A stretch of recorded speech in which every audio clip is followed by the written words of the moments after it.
এবার তিপ্রা মথা দলের সুপ্রিমো প্রদ্যুৎ কিশোর দেববর্মা কংগ্রেস বিধায়ক বীরজিৎ সিনহার সঙ্গে রীতিমতো বৈঠক বা কিছু আলোচনা গুরুত্বপূর্ণ হয়েছে বলে এমনটাই খবর 24TV2 আপনাদের সঙ্গে আমরা তুলে ধরেছি।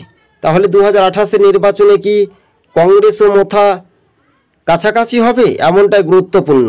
তবে রীতিমতো আমরা মধ্যে মাঝে প্রায় দেখতেই পাই, বলা যেতে পারে সম্ভবত কংগ্রেস নেতার সঙ্গে আলোচনা হয় বা মধ্যে মাঝে সৌজন্য সাক্ষাৎ হয় একই সঙ্গে, আর সেটা সোশ্যাল মিডিয়াতে আমরা দেখতে পেলাম। আর সেটাই নিয়ে সামাজিক মাধ্যমে তাহলে কি বিজেপির সঙ্গে কি দূরত্ব বাড়ছে মহারাজার, এমনটাই খবরের ইঙ্গিত।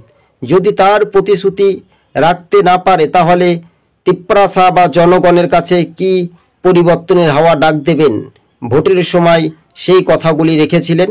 তবে কংগ্রেসের সঙ্গে খুবই কাছাকাছি সম্পর্কই, তবে বীরজিৎ সিনহা এই বিষয়ে কোনো রকমের মুখ খোলেননি। তবে গুরুত্বপূর্ণ দুইজনের মধ্যে